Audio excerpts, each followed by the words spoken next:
الحمد لله وحده والصلاة والسلام على من لا نبي بعده فأعوذ بالله من الشيطان الرجيم بسم الله الرحمن الرحيم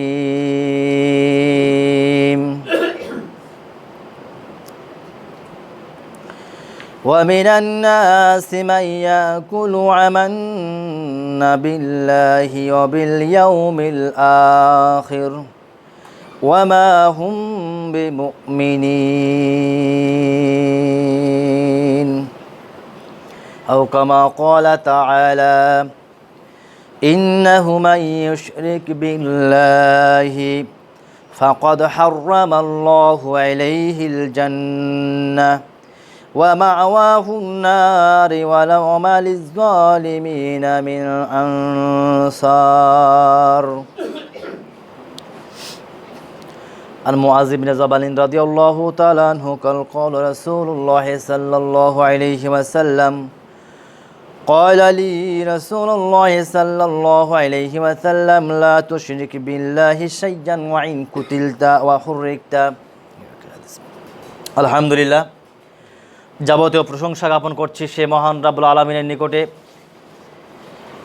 যিনি আজকে আমাদের পবিত্র জুমার দিনে সালাতুল জুমা আদায়ের উদ্দেশ্যে পৃথিবীর সর্বশ্রেষ্ঠ স্থান পবিত্র মসজিদে এসে একত্রিত হওয়ার তৌফিক দান করেছেন। যে মহান রাব্বুল আলামিন আমাদেরকে তার ইবাদতের উদ্দেশ্যে দুনিয়ার সমস্ত ব্যতিব্যস্ততাকে বর্জন করে আজানের পূর্বেই মসজিদে এসে একত্রিত হওয়ার তৌফিক দান করলেন, আমরা সেই মহান প্রতিপালকের নিকটে শুকরিয়া পরিবেশন করি। সকলে বলি আলহামদুলিল্লাহ। শতকরি দরুদ সালাম বর্ষিত খাতামুন নাবিয়িন সাইয়্যিদুল মুরসালিন, সর্বশেষ সর্বশ্রেষ্ঠ মহামানব মহান আল্লাহ সুবহানাহু ওয়া তাআলার একান্ত একনিষ্ঠ মহান ব্যক্তিত্ব প্রিয় নবী বিশ্বনবী মুহাম্মদ সাল্লাল্লাহু আলাইহি ওয়াসাল্লাম, আমরা তার নিকটে পেশ করি সংক্ষিপ্ত দুরুদ। আল্লাহুম্মা সাল্লি আলাইহি আল্লাহুম্মা বারিক আলাইহি।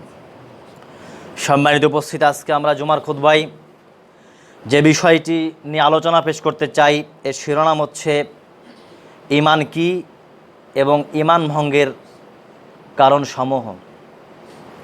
তৎসংশ্লিষ্ট বিষয়কে সামনে রেখে কোরআন ও সহিহ হাদিস ভিত্তিক আলোচনা পেশ করবে ইনশাআল্লাহ। ওমা তৌফিক ইল্লা বিল্লাহ আলাইহি তাওয়াক্কালতু আলাইহি উনীব। সম্মানিত উপস্থিতি, আজকের এই বিষয়টি অতীব গুরুত্বপূর্ণ একটি বিষয়। আমরা অধিকাংশ মানুষই জানি না কোন ধরনের কাজ সম্পাদন করলে নিজেদের অন্তর থেকে ঈমান ডিলেট হয়ে যায়, ঈমান হারা হয়ে বেঈমানে পরিণত হয়ে যায়। আজকে আমরা জানি অজু ভেঙে গেলে কী কারণে তা ভেঙে যেতে পারে তা আমাদের জানা রয়েছে। সিয়াম কী কারণে ভেঙে যেতে পারে এটি আমাদের জানা রয়েছে। তো ঈমান ভেঙে গেলে কী কারণে এটি ঈমান বিনষ্ট হয়ে মানুষ বেঈমান হয়ে যায়, এটি অধিকাংশ মানুষেরই অজানা রয়েছে। কিন্তু এই বিষয়টি এমন একটি গুরুত্বপূর্ণ বিষয়, অজু ভেঙে গেলে আপনি আবার অজু করে নিলেন, আপনার অজু হয়ে গেল। সিয়াম অনিচ্ছাকৃতভাবে ভেঙে গেল, কিছু পানাহার করলেন, সঙ্গে সঙ্গে তা আপনি সংশোধন করে নিতে পারবেন। এক্ষেত্রে ঈমানও এমন একটি অতীব গুরুত্বপূর্ণ বিষয়, যদি কারো ঈমান বিনষ্ট হয়ে যায় তাকে সঙ্গে সঙ্গে তওবা করে ইস্তেগফার করে ঈমানকে নবায়ন করতে হয়। মৌলিক বিষয় হচ্ছে ঈমানকে আমরা নবায়ন করি না। ঈমান আমাদের নবায়ন করা প্রয়োজন, ঈমানকে শানিত করা প্রয়োজন। প্রথম স্টেপে আমরা আলোচনা করতে চাই ঈমান জিনিসটা কি, মা হুয়াল ঈমান, ঈমানটা কি, ঈমান কাকে বলে। ঈমান এমন একটি গুরুত্বপূর্ণ মৌলিক বিষয় যা ধরা যায় না, ছোঁয়া যায় না, ইমানের বলে বলিয়ান হয়ে বড়ত্ব প্রকাশ করা সম্ভব নয়, কিন্তু ইমানি চেতনা যখন আপনার অন্তরে কাজ করবে, সর্বদাই সে ব্যক্তি মহান আল্লাহ সুবহানাহু ওয়া তাআলার প্রতি পূর্ণ তাওয়াক্কুল করবে। আর ইমান বিনষ্ট হয়ে যাচ্ছে কিনা, কি কি কর্ম আমি করছি যার মাধ্যমে ইমান নষ্ট হয়ে যেতে পারে, কোরআন সুন্নাহ বিশ্লেষণ করে আয়ামে মুস্তাহিদিন, মুহাদ্দিসিনে কেরাম, আল্লাহ এবং তার রাসূল নবী মুহাম্মদ সাল্লাল্লাহু আলাইহি সাল্লাম, সাহাবীগণ এর নির্দিষ্টতা স্থাপন করে গিয়েছেন, নির্ধারণ করেছেন। তো সর্বপ্রথমে আমরা ইমানকে এটি জানতে চাই। ইমান শব্দের অর্থ হচ্ছে আল তাসদিকু, বিশ্বাস স্থাপন করা। ইমান শব্দের অর্থ কি? বিশ্বাস স্থাপন, দৃঢ় বিশ্বাস স্থাপন করতে হবে। কিসের উপরে? আরবি কায়দায় ইমানে মুজমাল, ইমানে মুফাসসাল দেওয়া রয়েছে। আল্লাহ সুবহানাহু ওয়া তাআলার প্রতি ইমান, আসমানি কিতাবসমূহগুলোর প্রতি ইমান, নবী রাসূলদের প্রতি ইমান, কিয়ামতের কঠিন মুসিবতের দিনে আখিরাতের প্রতি ইমান, তাকদীরের ভালো মন্দের প্রতি ইমান আনয়ন। এছাড়া আরও অন্যান্য অনেক বিষয় রয়েছে যে ইমানের সাক্ষ্য। ইমান এমন একটি গুরুত্বপূর্ণ মৌলিক বিষয়,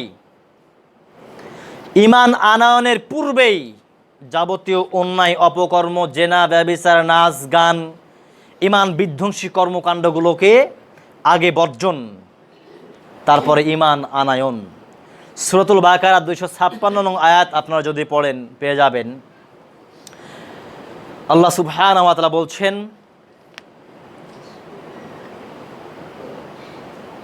যে তোমরা কুফরিকে বর্জন করো এবং ওয়ায়ুমিন বিল্লাহ, ইমান আনয়ন করো।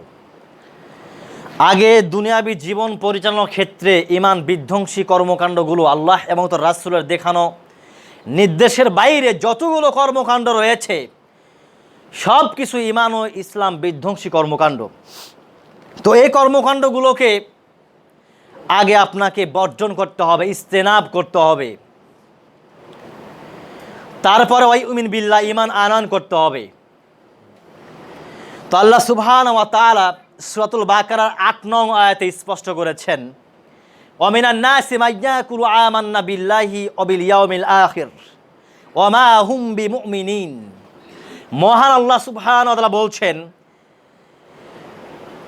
মানুষের মধ্যে এমন কতগুলো মানুষ রয়েছে, মানুষের মধ্যে এমন কতগুলো মানুষ বিদ্যমান রয়েছে যারা নিজেদেরকে ইমানদার দাবি করে, ইমানদার পরিচয় দেয়। তারা বলে আল্লাহ এবং তার রাসূল এবং পরকালীন জিন্দেগির প্রতি ইমান আনয়ন করেছি। আল্লাহ সুবহানাহু ওয়া তাআলা বলছেন, ওমা হুম বিমুমিনিন, তারা প্রকৃত অর্থে মুমিন নয়, তারা ইমানদার নয়। সম্মানিত উপস্থিতি, এই আয়াতটিতে আল্লাহ সুবহানাহু ওয়া তাআলা স্পষ্ট বলে দিলেন মানুষের মধ্যে কিছু মানুষ রয়েছে যারা ইমানদার দাবি করে, তারা মহান প্রতিপালকের নিকটে ইমান আনয়ন করেছে বলে, শেষ দিবসগুলোর প্রতি ইমান আনয়ন করেছে বলে সাক্ষ্য প্রদান করে। আল্লাহ তাআলা সাক্ষ্য দিচ্ছেন, ওমা হুম বিমুমিনিন, তারা ইমানদার নয়। সম্মানিত উপস্থিতি, তিনটি কাজের সমন্বয়ে পরিপূর্ণ ইমানদার হওয়া সম্ভব। তিনটি কাজের সমন্বয় বাস্তবায়ন করলে, মেনে চললে পরিপূর্ণ ইমানদার হওয়া সম্ভব। বিশ্বনবী মুহাম্মদ সাল্লাল্লাহু আলাইহি সাল্লাম সে বিষয়গুলি স্পষ্ট করেছেন। তাসদীকু বিল জিনান, বিশ্বনবী মুহাম্মদ সাল্লাল্লাহু আলাইহি সাল্লাম বলছেন অন্তরের ভিতরে পরিপূর্ণ বিশ্বাস স্থাপন করতে হবে। আপনার বিশ্বাস কোন পর্যায়ে রয়েছে, আপনার বিশ্বাসে কোনো দৃঢ়তা রয়েছে কিনা, 70%, 80%, 90% আছে কিনা, আপনার অন্তরে সেটি স্থাপন হবে, দৃঢ়তা প্রকাশিত হবে। আপনার ইমান 100% রয়েছে কিনা, আত্মিক পবিত্রতার মাধ্যমে, দুনিয়াবী জীবন পরিচালনার মাধ্যমে তা প্রমাণিত হবে।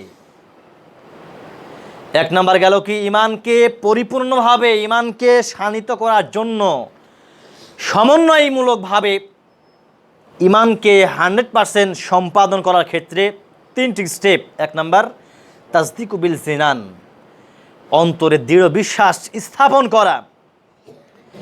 ইকরারু বিল লিসান, জিহ্বার মাধ্যমে মৌখিকতার সঙ্গে মৌখিকভাবে তার পূর্ণ স্বীকৃতি পরিবেশন করা। 3 নাম্বার হচ্ছে আমালু বিল আরকান, আমলের মাধ্যমে, কর্মের মাধ্যমে তার বাস্তবায়ন করা, আমলে পরিণত করা। এই 3টি কাজ ইমানকে পরিপূর্ণ করতে সাহায্য করবে আপনাকে। তাসদিকু বিল জিনান, দৃঢ় বিশ্বাস অন্তরে স্থাপন, মৌখিক স্বীকৃতি এবং আমলে পরিণতকরণ, বাস্তবায়ন করুন। এই 3টি কাজ যদি আপনি সম্পাদন করতে পারেন, তাহলে আপনি যে একজন পরিপূর্ণ ইমানদার হিসাবে পরিচিত হবেন, সার্টিফিকেট পাবেন, এটি প্রমাণিত হয়ে যাবে। সম্মানিত উপস্থিতি, বিশ্বনবী মুহাম্মদ সাল্লাল্লাহু আলাইহি সাল্লামকে সাহাবীগণ এসে বিভিন্ন সময় তার নিকটে এভাবে আক্ষেপ করতেন, ইয়া রাসূলুল্লাহ, আমরা বেঈমান হয়ে যাই, মাঝে মাঝে আমরা বেঈমান হয়ে গিয়েছি। এক সাহাবী এসে আল্লাহ রাসূলকে জিজ্ঞাসা করছেন যে আমি বেঈমান হয়ে গিয়েছি। তাকে জিজ্ঞাসা করা হলো, কিভাবে তুমি বেঈমান হলে? রাসূল আকরাম সাল্লাল্লাহু আলাইহি সাল্লামকে লক্ষ্য করে তিনি বলছেন যে আপনার নিকট থেকে যখন আমি চলে যাই, দুনিয়াবী জীবনের কর্মকাণ্ডে নিপতিত হয়ে যাই, তখন জিকির আসগার তাসবিহ তাহলিল আপনার কথা ভুলে যাই। রাসূল আকরাম সাল্লাল্লাহু আলাইহি সাল্লাম তাকে লক্ষ্য করে বললেন, এটি বেঈমান হওয়া নয়, এটি বেঈমান বা ঈমান হারা, ঈমান বিধ্বংসী কর্মকাণ্ডের মধ্যে আলামত এটি নয়। আপনি সালাতে সম্পাদন করবেন, ইবাদতে আসবেন, আজানের আহ্বান আসলেই সালাত শেষ করে আপনাকে দুনিয়াবী জীবনে রিজিক অন্বেষণের কাজে নিয়োজিত হতে হবে। আবার যখনই আল্লাহ তাআলার পক্ষ থেকে আহ্বান আসবে, সালাতের আহ্বান, তৎক্ষণাৎ আপনাকে মহান প্রতিপালকের ডাকে সাড়া দিয়ে তা সম্পাদন করতে হবে। বিশ্বনবী মুহাম্মদ সাল্লাল্লাহু আলাইহি সাল্লাম আন উমামাহ ইবনে বাহিল রাদিয়াল্লাহু তাআলা আনহু হতে বর্ণিত, ক্বালা নবী সাল্লাল্লাহু আলাইহি সাল্লাম, রাসূল আকরাম সাল্লাল্লাহু আলাইহি সাল্লাম বলছেন, আন্না রাজুলান সাআলা ইয়াকুলু রাসূলুল্লাহ সাল্লাল্লাহু আলাইহি সাল্লাম, এক ব্যক্তি এসে রাসূল আকরাম সাল্লাল্লাহু আলাইহি সাল্লামকে জিজ্ঞাসা করলেন, ইয়া রাসূলুল্লাহ, মা আমাল ঈমান, ঈমান কি? ভালো করে লক্ষ্য করবেন, কথাগুলো অন্তরে গেঁথে নেবেন। এক সাহাবী এসে জিজ্ঞাসা করলেন ইয়া রাসূল সাল্লাল্লাহু আলাইহি সাল্লামকে, মাল ঈমান, ঈমান কি? রাসূল আকরাম সাল্লাল্লাহু আলাইহি সাল্লাম তাকে লক্ষ্য করে বলছেন, ক্বালা সাররানাকা হাসানাতুকা ওয়া সাআতুকা সাইয়্যাতুকা ফাআনতা মুমিন। সহিহ মুসনাদে আহমদের হাদিস, 21166 নম্বর হাদিস। এই হাদিসে রাসূল আকরাম সাল্লাল্লাহু আলাইহি সাল্লাম বলছেন, এক ব্যক্তি এসে তাকে জিজ্ঞাসা করলেন, ঈমান কি? আমার অন্তরে যে ঈমান রয়েছে, এর প্রতিচ্ছবি, আলামত আমি কি হিসাবে পেতে চাই? আমি যে ঈমানদার, আমি যে আমার অন্তরে ঈমান রয়েছে, এর প্রমাণিত হবে কিভাবে? রাসূল সাল্লাল্লাহু আলাইহি সাল্লাম বললেন, তুমি যখন কোনো ভালো কাজ করবে, সেটা সম্পাদন করার পরে তুমি আনন্দিত হবে, এবং কোনো পাপ কাজ, সীমালঙ্ঘনমূলক কর্মকাণ্ড করলে তুমি ব্যথিত হবে, কষ্ট পাবে। এটি হচ্ছে ঈমানদারের পরিচয়। ফাআনতা মুমিন, সে হচ্ছে ঈমানদার, মুমিন ব্যক্তি। ভালো কাজ করলে, সৎ আমল করলে আত্মা প্রফুল্ল হবে, অন্তর প্রশান্তি হবে, এবং আপনার মাধ্যমে দুনিয়াবী জীবন পরিচালনার ক্ষেত্রে কোনো পাপিষ্ঠ কাজ, পাপ কাজ সম্পাদিত হয়ে গেলে আপনি ব্যথিত হবেন, কষ্ট পাবেন। এটি হচ্ছে ঈমানের আলামত, ঈমানের নিদর্শন হচ্ছে এটি। সম্মানিত উপস্থিতি, আমি আপনাদের নিকটে প্রশ্ন করতে চাই, দুনিয়াবী জীবন পরিচালনার ক্ষেত্রে কোনো পাপ কাজ হয়ে গেলে আমাদের মধ্যে অনুশোচনা জাগ্রত হয় কিনা, আমাদের আত্মায় ব্যথিত হয় কিনা, আমরা কষ্ট পাই কিনা, এই জিনিসটা আমাদের অন্তরে সেট আপ করতে হবে। আল্লাহ যেন আমাদের তৌফিক দান করেন, আমরা বলি আল্লাহুম্মা আমিন। সম্মানিত উপস্থিতি, ঈমান একটি অতীব মূল্যবান গুরুত্বপূর্ণ বিষয়, যা ক্ষমতার দাপটে, টাকা পয়সার জোরে, সম্পদের মোহে মহাচ্ছন্ন হয়ে এটি কালেকশন করা সম্ভব নয়। আল্লাহ সুবহানাহু ওয়া তাআলার নিকট থেকে ঈমানকে পেতে হলে আমলিয়াতের মাধ্যমে, বিশুদ্ধ আত্মার মাধ্যমে, ঈমানের নিদর্শনগুলো জিহ্বার মাধ্যমে স্পষ্ট বর্ণনা করে আত্মাকে পরিশুদ্ধ করার মাধ্যমে, আমলে পরিণত করার মাধ্যমে ঈমান পরিপূর্ণ হবে। আমরা চাই মহান প্রতিপালকের নিকটে আমাদের ঈমান যেন পরিপূর্ণ আমরা করতে পারি। প্রতিটি ব্যক্তিকেই এই বিষয়গুলো লক্ষ্য রাখতে হবে, ঈমানকে কিভাবে পরিপূর্ণ করা যায়। এক সেকেন্ডের জন্য যেন ঈমান বিধ্বংসী কর্মকাণ্ড যেন আমরা সম্পাদন না করি। জীবন থাক আর যাক। সম্মানিত উপস্থিতি, মহান আল্লাহ সুবহানাহু ওয়া তাআলা বিশ্বনবী মুহাম্মদ সাল্লাল্লাহু আলাইহি সাল্লামের মাধ্যমে তার দেখানো পথ ও পদ্ধতি অনুসারে তিনি ঈমানকে শিখিয়ে গিয়েছেন। জিবরিল আমিন এসে নবী মুহাম্মদ সাল্লাল্লাহু আলাইহি সাল্লামকে ঈমানের গুণাবলী শিক্ষা দিয়েছেন। এখন আমরা আসি নাওয়াকিদুল ঈমান। ঈমান কিভাবে ধ্বংস হতে পারে, কি কি কাজ সম্পাদন করলে একজন মানুষের অন্তর থেকে ঈমান ডিলেট হয়ে যাবে, বাতিল হয়ে যাবে, সে অমুসলিম কুফারে পরিণত হয়ে যাবে।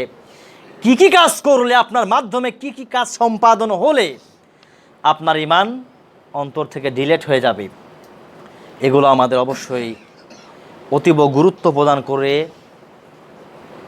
জেনে তা আমলে পরিণত করতে হবে ইনশাআল্লাহ। মহান আল্লাহ সুবহানাহু ওয়া তাআলা তার প্রিয়তম হাবিব বিশ্বনবী মুহাম্মদ সাল্লাল্লাহু আলাইহি সাল্লাম তিনি দেখিয়ে গিয়েছেন অসংখ্য হাদিস, অসংখ্য আয়াতের মাধ্যমে ঈমানে বিধ্বংসী কর্মকাণ্ডগুলো সম্পাদিত হলে যে ঈমান হারা হয়ে যায়, বেঈমান হয়ে যায়, নাস্তিক মুরতাদে পরিণত হয়ে যায় মানুষ, তা ইতিহাসে সংরক্ষিত রয়েছে স্বর্ণাক্ষরে। নাওয়াকিদুল ঈমান, ঈমান ভঙ্গকারী বিষয়সমূহ। 1 নাম্বার, বিশ্বনবী মুহাম্মদ সাল্লাল্লাহু আলাইহি সাল্লাম বলছেন, আশ-শিরকু ফি ইবাদাতিল্লাহ, ইবাদতের ক্ষেত্রে অংশীদার স্থাপন করা, শিরিক করা। ইবাদতের একমাত্র হকদার মহান প্রতিপালক আল্লাহ সুবহানাহু ওয়া তাআলা, তাকে সমকক্ষ স্থির করা। মহান প্রতিপালকের যে পাওয়ার, যে নেতৃত্ব, যে কর্তৃত্ব, যে শাসন ক্ষমতা, যে তার নিয়ন্ত্রণ, এই ক্ষেত্রে কেউ যদি তার ক্ষমতার মানদণ্ডে সে হাত খেলানোর চেষ্টা করে, সীমালঙ্ঘন করে, তাহলে সে মহান প্রতিপালকের নিকটে সমকক্ষ স্থির হয়ে যায়, মহান প্রতিপালকের সামঞ্জস্য হয়ে যায়। শিরক অতীব মারাত্মক ভয়াবহ বিষয়। যত পাপ রয়েছে এর মাথা সর্বশ্রেষ্ঠ হচ্ছে, সর্বোত্তম পাপ হচ্ছে শিরিক, অংশীদারি স্থাপন করা। আল্লাহ সুবহানাহু ওয়া তাআলা লোকমান হাকিম আলাইহিস সালাতু ওয়াস সালামের, তিনি একজন নেককার ব্যক্তি ছিলেন। তার উপদেশমালা, তিনি সন্তানকে উপদেশ দিয়েছিলেন। ওয়াইস ক্বালা লুকমান লিইবনিহি ওয়ালা ইয়াউযু, স্মরণ করুন সে সময়ের কথা যখন লোকমান আলাইহিস সালাম তার সন্তানকে বলছেন, ইয়া বুনাইয়া লা তুশরিক বিল্লাহি শাইআন, হে আমার সন্তান, তুমি মহান প্রতিপালকের সঙ্গে কাউকে অংশীদারি স্থাপন করো না, শিরিক করো না। লোকমান হাকিম, লক্ষ্য করুন আল্লাহ তাআলা তার এই নির্দেশ, তার এই নসিহা এত পছন্দ করেছেন যে সন্তানকে কিভাবে উপদেশ দিতে হয়, আল্লাহ তাআলা তার নামে সূরা অবতীর্ণ করে দিয়ে তার সেই উপদেশগুলো রেকর্ড করে দিয়েছেন পৃথিবীবাসীর জন্য। এটি দেখে, এটি অর্জন করে, এটি শ্রবণ করে যেন মানুষ তাদের সন্তানদেরকে, আহলে পরিবারদেরকে উপদেশ প্রদান করে, যেমনিভাবে লোকমান হাকিম তার সন্তানদেরকে দিয়েছেন। সে বলছে, ইয়া বুনাইয়া, হে আমার আদরের সন্তান, হে বৎস, লা তুশরিক বিল্লাহি শাইআন, তুমি আল্লাহ সুবহানাহু ওয়া তাআলার সঙ্গে অংশীদার স্থাপন করবে না, শিরিক করবে না। ইন্না শিরিকা লা যুলমুন আযীমান, কেন শিরিক হচ্ছে বড় জুলুম, মহা জুলুম, অতীব মর্মান্তিক একটি পাপ হচ্ছে শিরিক। শিরিক করলে আপনার অন্তর থেকে এমনিতেই ঈমান ডিলেট হয়ে যাবে। যতই আপনি দাড়ি টুপি পাগড়ি জুব্বা লাগিয়ে নিজেকে প্রকাশ করার চেষ্টা করুন না কেন, আপনার অন্তর থেকে ঈমান ডিলেট হয়ে যাবে। এজন্য শিরিককে বর্জন করতে হবে। আল্লাহ সুবহানাহু ওয়া তাআলা সূরাতুল মায়েদার ৭২ নং আয়াতে স্পষ্ট করেছেন, যারা শিরিক করে বংশাদি স্থাপন করবে তাদের থাকার জায়গা কোথায়? ইন্নাহু মাই ইউশরিক বিল্লাহি ফাকাদ হাররামাল্লাহু আলাইহিল জান্নাহ ওয়া মাওয়াহুন নার ওয়া মা লিয-যালিমিনা মিন আনসার। সূরাতুল মায়েদা ৭২ নং আয়াত খুলে দেখবেন, আল্লাহ সুবহানাহু ওয়া তাআলা স্পষ্ট বলে দিচ্ছেন, যারা আল্লাহ তাআলার সঙ্গে অংশীদারি স্থাপন করবে, শিরিক করবে, আল্লাহ সুবহানাহু ওয়া তাআলা তাদের জন্য জান্নাতকে হারাম করে দেবেন। ওয়া মাওয়াহুন নার, তাদের থাকার জায়গা হচ্ছে জাহান্নাম। ওয়া মা লিয-যালিমিনা মিন আনসার, এই সমস্ত জালেমদেরকে আল্লাহ তাআলা কোনো সাহায্য করবেন না, তার কোনো সাহায্য করে থাকবে না। আপনি হয়তো এখন ক্ষমতার জোরে, টাকার জোরে, প্রভাব প্রতিপত্তির জোরে রাস্তার মোড়ে মোড়ে মূর্তি ছবি টাঙ্গাচ্ছেন, প্রতিকৃতি তৈরি করছেন, মূর্তি পূজা করছেন, মুসলিমদেরকে বাধ্য করছেন মাথার উপরে মূর্তিকে ঝুলিয়ে রাখতে। আপনাকে চ্যালেঞ্জ দিয়ে বলতে চাই, কিয়ামতের কঠিন মুসিবতের দিনে আপনি জালিম হিসাবে কোনো সাহায্যকারী পাবেন না। আপনি হচ্ছে মুশরিক। আপনার কর্মকাণ্ডের মাধ্যমে আপনার অন্তর থেকে ঈমান ডিলেট হয়ে গিয়েছে। হিন্দু, বৌদ্ধ, খ্রিস্টান এর মতোই আপনি মুশরিক হয়ে গিয়েছেন, মূর্তি পূজারী হয়ে গিয়েছেন। যতই আপনার দাড়ি টুপি পাগড়ি জুব্বা থাক না কেন, যতই আপনি ক্ষমতাশালী, প্রভাব প্রতিপত্তিশালী হন না কেন, আপনি মুশরিক। আপনার মাধ্যমে কখনোই কোনো মূর্তি স্থাপিত হতে পারে না। আপনি মুসলিম থেকে এই পরিকল্পনা অন্তরে এনেছেন, তখনই আপনার অন্তর থেকে ঈমান ডিলেট হয়ে গিয়েছে, আপনি মুশরিক হয়ে গিয়েছেন, আপনি আর মুসলিম নেই।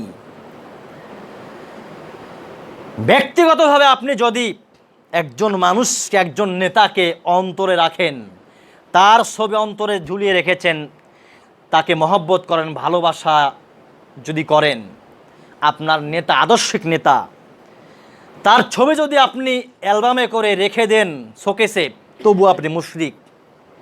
তার ছবিকে আপনি পূজা করছেন। এজন্য কখনোই এক সেকেন্ডের জন্য কোনো মুসলিম মূর্তি পূজার ধারে কাছে যাবে না। এটি মুসলিমের পরিচয়।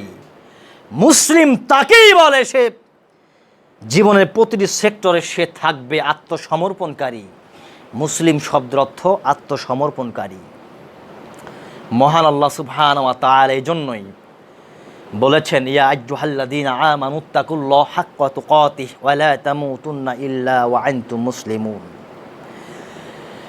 হে ঈমানদারগণ, তোমরা আল্লাহ সুবহানাহু ওয়া তাআলাকে ভয় করো, হাক্কা তুকাতিহি, যেমনই ভয় করা উচিত, ওয়া লা তামুতুন্না ইল্লা ওয়া আনতুম মুসলিমুন, পরিপূর্ণ মুসলিম না হয়ে, পরিপূর্ণ আত্মসমর্পণকারী না হয়ে তুমি মৃত্যুবরণ করো না।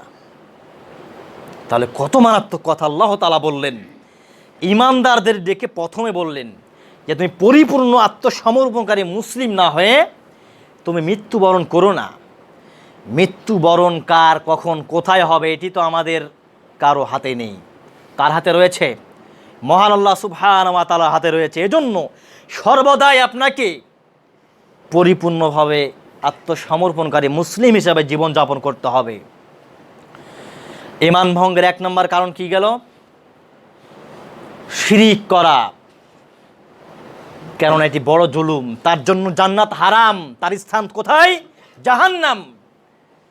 মুআয ইবনে জাবাল রাদিয়াল্লাহু তাআলা আনহুকে লক্ষ্য করে রাসূল সাল্লাল্লাহু আলাইহি ওয়াসাল্লাম বলছেন, ক্বালা লি, তিনি বলছেন আমাকে, বিশ্বনবী মুহাম্মদ সাল্লাল্লাহু আলাইহি ওয়াসাল্লাম বললেন, ওয়ালা তুশরিক বিল্লাহ শাইআন, হে মুআয তুমি আল্লাহ সুবহানাহু ওয়া তাআলার সঙ্গে কাউকে অংশীদার স্থাপন করবে না।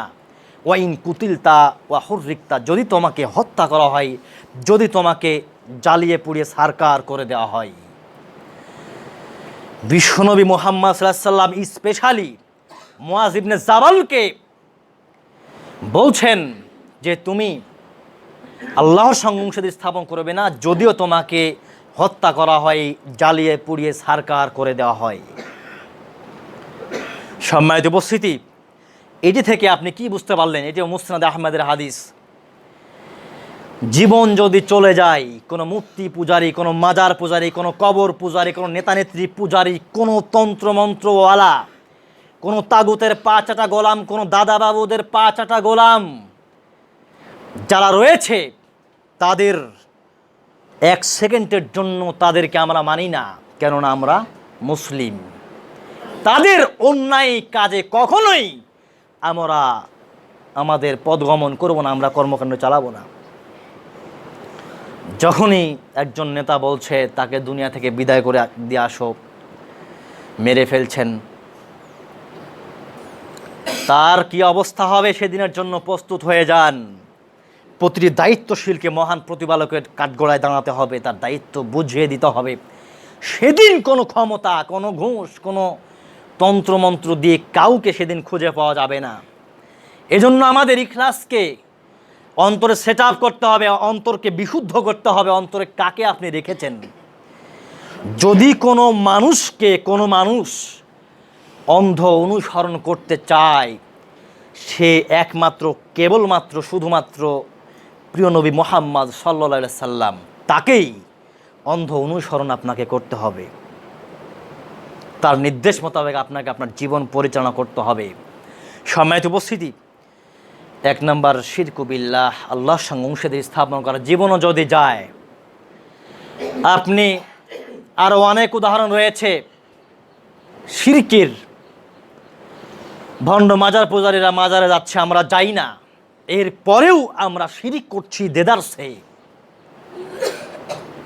মাজারে যাই না, শহীদ মিনারে গিয়ে ফুল দিই, এটি শিরিক। ঈমান ওখানে যাওয়ার পূর্বে আপনার ডিলেট হয়ে গিয়েছে, আপনি শিরিক করেছেন। ঈমান ভঙ্গকারী বিষয়, ঈমান বিধ্বংসী বিষয়, ঈমান ভঙ্গকারী বিষয় সমূহের মধ্যে 1 নম্বর গেল শিরিক করা। দ্বিতীয়ত হচ্ছে আল্লাহ এবং বান্দার মাঝে ভায়া মাধ্যম তৈরি করা, মাজারে যাওয়া, ওসিলা তালাশ করা, ভায়া মাধ্যম স্থির করা। মাজার পূজারী যারা মাজারে গিয়ে দান করছে, সাদকা করছে, আল্লাহর কাছে না চেয়ে তাদের নিকটে মাথা নত করছে, কবরে গিয়ে সিজদা করছে, এরা মাজার পূজারী। এই অবস্থায় যদি কেউ সেই কর্মকাণ্ডগুলো সম্পাদন করে থাকে, রোগ থেকে মুক্ত হবার আশায় আংটি পরেছে, আংটি তাবিজ দিয়েছে, সে শিরিক করছে। সে এটাকে ভায়া মাধ্যম মনে করেছে, এর মাধ্যমে আমি মুক্ত হতে চাই, মুক্ত হবে সে। এই যে তার চিন্তাধারা, এটি শিরিক, এটি ভায়া মাধ্যম। ঈমান ভঙ্গ হয়ে যাবে এটি করলে। ঈমান ভঙ্গকারী বিষয়ের মধ্যে 3 নম্বর হচ্ছে কাফেরদেরকে কাফের মনে না করে তাদেরকে আমাদের মতো মুসলিম মনে করা বা তাদের সাহায্য করা। ইহুদি, খ্রিস্টান, হিন্দু, বৌদ্ধ যারা রয়েছে তাদেরকে স্পষ্ট কাফের, মুসলিমদের চিরন্তন শত্রু হিসেবে তাদেরকে চিহ্নিত করে দেয়া, এটি ঘোষণা দিয়ে দেয়া। এটি যদি কোনো মুসলিম না করে, তাহলে তার অন্তর থেকে ঈমান ডিলেট হয়ে যাবে। তাদের সাথে যদি উঠা বসা, তাদের সঙ্গে মহাব্বত, ভালোবাসা, তাদের পূজা অর্চনায় অনুষ্ঠানে যদি গিয়ে লাড্ডু খাওয়া, তাদের উৎসব করার জন্য সাহায্য করা, এগুলো যদি কেউ করে, তার অন্তর থেকে ঈমান ডিলেট হয়ে যাবে। সে ঈমান হারা হয়ে বেঈমান হয়ে যাবে। তাদের সঙ্গে তার হাসর নাসর হবে। মান তাশাব্বাহা বিকাউমিন ফাহুয়া মিনহুম। বিশ্বনবী মুহাম্মদ সাল্লাল্লাহু আলাইহি ওয়াসাল্লাম স্পষ্ট করেছেন। ঈমান ভঙ্গকারী বিষয়ের মধ্যে 4 নম্বর হচ্ছে বিশ্বনবী মুহাম্মদ সাল্লাল্লাহু আলাইহি ওয়াসাল্লামকে তিনি যে আনিত বিধান, তিনি যে নিয়েছেন, আল্লাহ তাআলা তাকে যা দিয়েছেন, তা বর্জন করে মানব রচিত তন্ত্রমন্ত্রকে গ্রহণ করে নেয়া। ডেমোক্রেসি, ইউরোপ থেকে আমদানি করে দেয়া তন্ত্রমন্ত্রকে নিজেদের পরিচালনার মানদণ্ড স্থির করে নেয়া, এটি হচ্ছে ঈমান ভঙ্গ করার হয়ে যাওয়ার 4 নাম্বার কারণ। বিশ্বনবী মুহাম্মদ সাল্লাল্লাহু আলাইহি সাল্লামকে আল্লাহ সুবহানাহু ওয়া তাআলা যা দিয়েছেন, তিনি যা বাস্তবায়ন করে গিয়েছেন, তাকে কুরআন ও সহিহ হাদিসকে বর্জন করে মানুষে তৈরি করে দিয়েছে বস্তা পচা তন্ত্রমন্ত্র, কিছু মতবাদ আদর্শ, কিছু ধর্ম দিয়েছে, তাকে ভালো মনে করে গ্রহণ করে নেয়া। ঈমান ভঙ্গ হয়ে যাবার 4 নাম্বার কারণ এটি গেল। 5 নাম্বার হচ্ছে আল্লাহ সুবহানাহু ওয়া তাআলার বিধানকে, কুরআন ও সহিহ হাদিসের বিধানকে, আইনকে বর্জন করে দিয়ে তাগুতি আইন দ্বারা, মানবরচিত আইন দ্বারা মানুষকে পরিচালনা করা। দুটি বিষয় কিন্তু, 4 ও 5 মনে হচ্ছে পাশাপাশি বিষয়, কিন্তু আলাদা বিষয়, আলাদা স্টেপ। আল্লাহ সুবহানাহু ওয়া তাআলার আইনগুলো, নির্দেশগুলো বাতিল করে দিয়ে মানব রচিত আইন দিয়ে মানুষকে শাসন করা, পরিচালনা করা ঈমান ভঙ্গ হয়ে যাওয়ার 5 নাম্বার কারণ। 6 নাম্বার কারণ হচ্ছে ঈমান ভেঙে যাওয়ার ইসলামের যে কোনো বিষয় নিয়ে ঠাট্টা বিদ্রূপ উপহাস করা। কুরআনুল কারীমের এ বিধানটি এ যুগে চলে না, এখন এটি বাতিল, বর্জন করতে হবে, এটি অতিরিক্ত। এরূপ যদি কোনো কাজ, কোনো কথা, কোনো অন্তরে পরিকল্পনা এবং প্রভাব প্রতিপত্তি দিয়ে বাস্তবায়ন করে দেয়া, এটি কেউ যদি করে, তাহলে তার অন্তর থেকে ঈমান ডিলেট হয়ে যাবে, ভেঙে যাবে। এটি হলো ঈমান ভেঙে যাবার 6 নাম্বার কারণ। ঈমান ভেঙে যাবার 7 নাম্বার কারণ হচ্ছে আসির, জাদু করা, তাবিজ লটকানো, তারপরে জ্যোতিষীর নিকট গিয়ে হাত দেখানো, কি রয়েছে আমার ভাগ্যে এটি তাকে দিয়ে দেখিয়ে অর্থের বিনিময়ে এগুলো কাজ করা ঈমান ভঙ্গের 7 নাম্বার কারণ। এটি কুফরি আকীদা ও বিশ্বাস, মহান প্রতিপালকের নিকট থেকে আস্থা দূরীভূত হয়ে গিয়ে জ্যোতিষী নামক ভণ্ডর প্রতি আস্থাকে স্থাপন করে দেয়া। 1 সেকেন্ডের জন্য কোনো মানুষ ভবিষ্যৎ গায়েব জানে না, জানে কে? মহান প্রতিপালক আল্লাহ সুবহানাহু ওয়া তাআলা। তিনি ছাড়া কেউ গায়েব জানে না। আগামীকাল আমি কি খাবো, কোথায় যাব, আমার মৃত্যু কোথায় হবে, এগুলো কেউ জানে না, জানে কে? আল্লাহ সুবহানাহু ওয়া তাআলা। ঈমান ভঙ্গ হওয়ার 7 নম্বর কারণ গেল। 8 নম্বর কারণ হচ্ছে মুসলিমদের বিরুদ্ধে কাফের ও মুশরিকদের সাহায্য করা। মুসলিমদের বিরুদ্ধে কাফের ও মুশরিকদের সাহায্য করা। মুসলিমদের জীবন যাক বা থাক তাতে যায় আসে না। কৃষকদের তাদের আয় উপার্জন নষ্ট হয়ে যায় তাতে যায় আসে না। দাদা বাবুদের সঙ্গে উত্তম আচরণ করা, বাজার নষ্ট করে দেওয়া, তাদের সঙ্গে কুশল বিনিময় করা, তাদেরকে হাত করে নিয়ে এসে মুসলিমদের নিধন করা, তাদের সাহায্য করা, তাদের নিকটে মাথা নত করা, তাদের পূজা মণ্ডপে গিয়ে পূজা উদ্বোধন করা,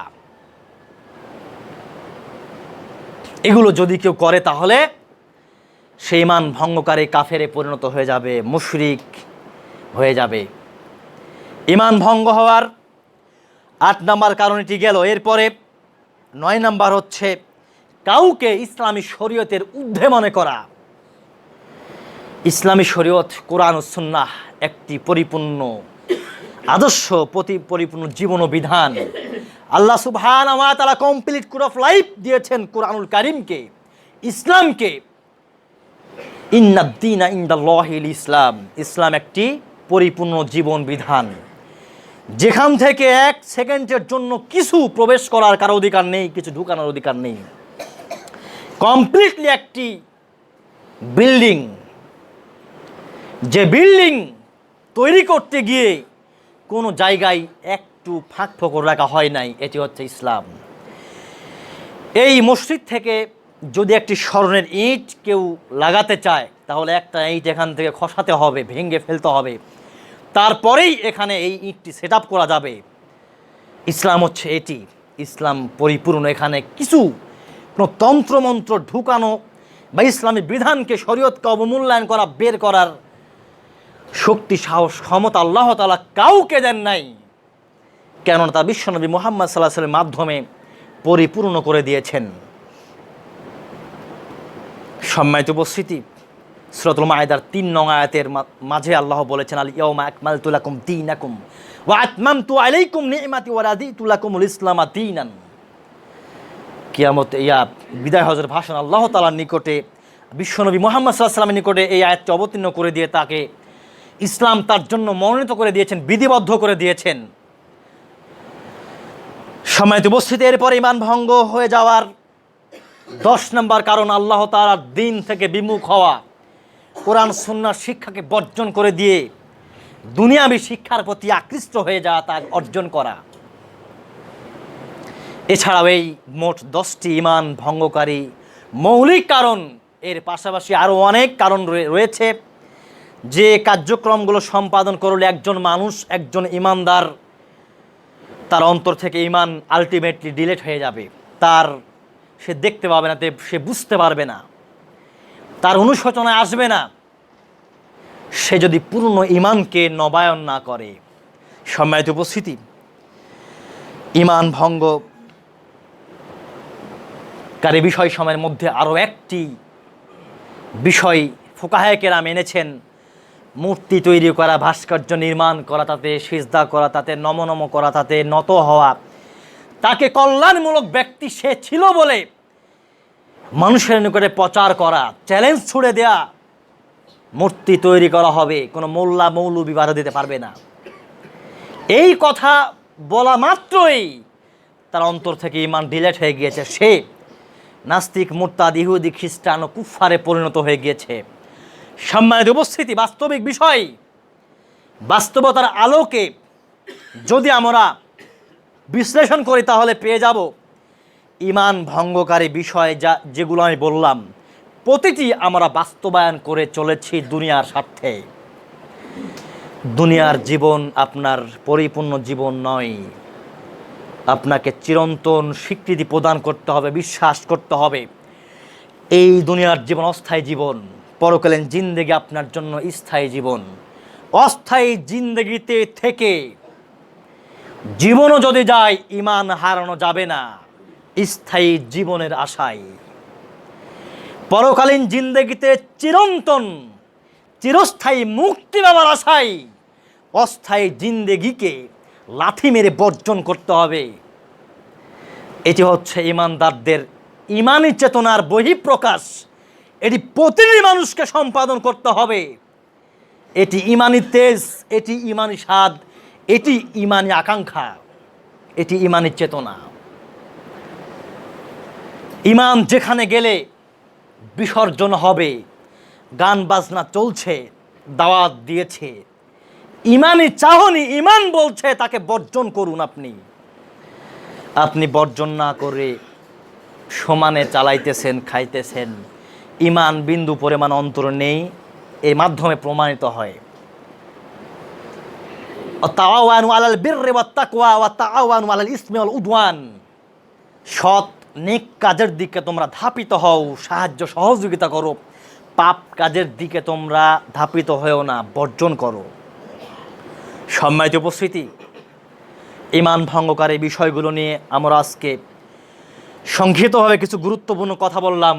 প্রথমে আলোচনা করেছি ঈমান কি, এরপরে ঈমান ভঙ্গকারী বিষয়গুলো সংক্ষিপ্তভাবে আলোচনা করলাম। প্রতিটি ঈমান ভঙ্গকারী বিষয় আলাদা আলাদা যদি জমা করা যায় তবুও আলোচনা শেষ করা সম্ভব নয়। এরপরে আমরা যেহেতু ঈমান বিধ্বংসী কর্মকাণ্ডের মধ্যে 99% মানুষ লিপ্ত হয়ে গিয়েছি, আবারও আমি স্মরণ করে দিতে চাই, দুনিয়াবী অস্থায়ী জীবন আপনার একমাত্র চাহনির উদ্দেশ্য যেন না হয়।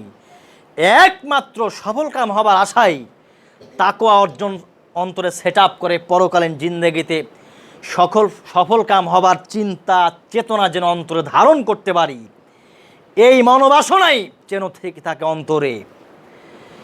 ঈমান কাকে বলে? ইব্রাহিম আলাইহিস সালাম ইমানের চেতনা দেখিয়েছেন পৃথিবীবাসীকে। বিশ্বনবী মুহাম্মদ সাল্লাল্লাহু আলাইহি ওয়াসাল্লাম দেখিয়েছেন কুল জাল হক ওয়া যাহাকাল বাতিল ইন্নাল বাতিলা কানা যাহুকা। মক্কা বিজয় করে 360টি মূর্তিকে লাথি মেরে গুড়িয়ে দিয়েছেন নবী মুহাম্মদ সাল্লাল্লাহু আলাইহি ওয়াসাল্লাম। তার পিতা মুসলিম মিল্লাতের পিতা, মুসলিমদের পিতা ইব্রাহিম আলাইহিস সালাম তা বর্জন করেছেন। আপনি মুসলিম ঘরের সন্তান হয়ে, মুসলিম হয়ে কিভাবে আপনি মূর্তির প্রতি নমনম করতে পারেন, মূর্তি তৈরি করতে পারেন? যে সমস্ত মূর্তি পূজারীরা মূর্তি তৈরি করছে, ইমানের চাহনি মোতাবেক পরকালীন জিন্দেগিতে সফল কাম হবার আশায় তাদেরকে ঘৃণা ভরে আপনাকে বর্জন করতে হবে। যেই তন্ত্রমন্ত্রের প্রতি আপনার বিশ্বাস, যে নেতা নেত্রীর প্রতি আপনার বিশ্বাস, যে দলে আপনি করেন না করে তাতে যায় আসে না, সেটা আপনার ব্যক্তিগত ব্যাপার। মূল কথা হচ্ছে পরকালীন জিন্দেগিতে মুক্তি পেতে পারি কিভাবে, সেই চিন্তা চেতনা আপনাকে সেট আপ করতে হবে। আমরা তো অবশ্যই ইনশাআল্লাহ আজকের আলোচনার মাধ্যমে এই বিষয়গুলো স্পষ্ট করা হলো। প্রতিটি মুসলিম ভাইকে আহ্বান জানাতে চাই, অন্তরকে নবায়ন করুন, ইমানকে শানিত করুন, ইমানকে তেজদীপ্তভাবে প্রকাশ করুন। পৃথিবীর কোনো মূর্তি পূজারী, কোনো গণতন্ত্র তন্ত্রমন্ত্র পূজারীরা যারা রয়েছে, রাজনৈতিক দল যারা রয়েছে, দুনিয়ার মহাচ্ছন্ন হয়ে রক্তপাত করছে, মারামারি হানাহানি কাটাকাটি করছে, তাদেরকে আপনি বৃদ্ধাঙ্গুলি দেখিয়ে 100 গজ দূরত্বে আপনি যদি আনতে পারেন নিজেকে, তাহলে আপনি পরিপূর্ণ ইমানদার হতে পারলেন। মসজিদে এসে 5 ওয়াক্ত সালাত আদায় করলেন, জুমার দিনে আদায় করলেন, আবার তাদের সঙ্গে নমনম করলেন, উঠা বসা করলেন, মূর্তি পূজা করলেন, পরিপূর্ণ আপনি ইমানদার হতে পারলেন না।